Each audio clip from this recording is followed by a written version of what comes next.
गंगा नदी के किनारे एक साधु रहते थे। वे न केवल विद्वान थे बल्कि उनके पास जादुई शक्तियां भी थीं।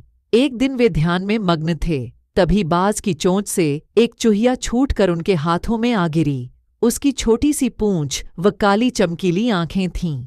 उन्हें वह बहुत अच्छी लगी, पर घर ले जाने से पहले उन्होंने जादुई मंत्रों के प्रयोग से उसे एक लड़की में बदल दिया। वे उस लड़की को घर ले जाकर पत्नी से बोले, तुम हमेशा से संतान चाहती थी ना, तो लो, आज से यही हमारी पुत्री है। इसे पूरी देखभाल व स्नेह से पालो। साधु की पत्नी भी अपनी पुत्री को देख प्रसन्न हो उठी। वह उसे राजकुमारी की तरह पालने लगी। साल बीतते गए, नन्ही लड़की एक सुंदर युवती बन गई। जब वह 18 वर्ष की हुई तो साधु व उसकी पत्नी उसके लिए वर तलाशने लगे। साधु ने कहा, मेरी बिटिया का विवाह ऐसे व्यक्ति से होना चाहिए जो सबसे बड़ा हो।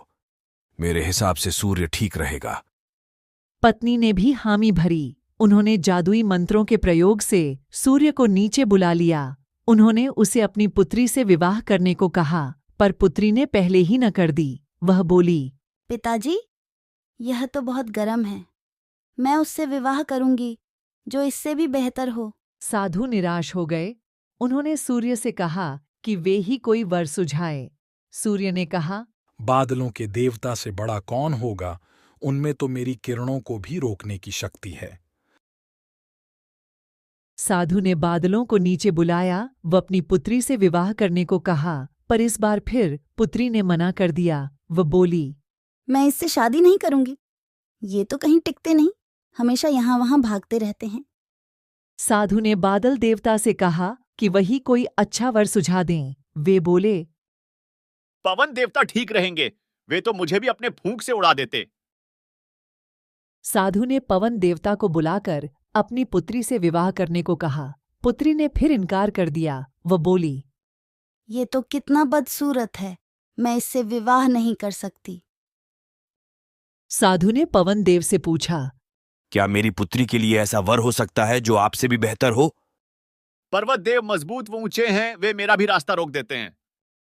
साधु ने पर्वत देवता से कहा कि वह उसकी पुत्री से विवाह कर लें। पुत्री ने फिर से मना कर दिया। वह बोली, ये तो बहुत लंबे, सख्त व कठोर हैं।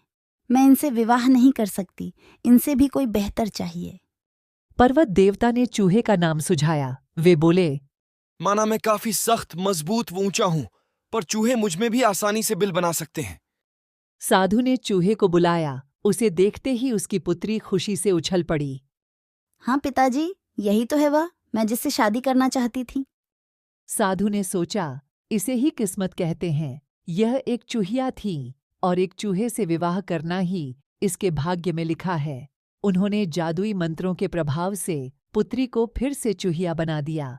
चूहा व चूहिया विवाह करके खुशी खुशी रहने लगे। शिक्षा, कोई भी अपने मूल स्वभाव को नहीं बदल सकता।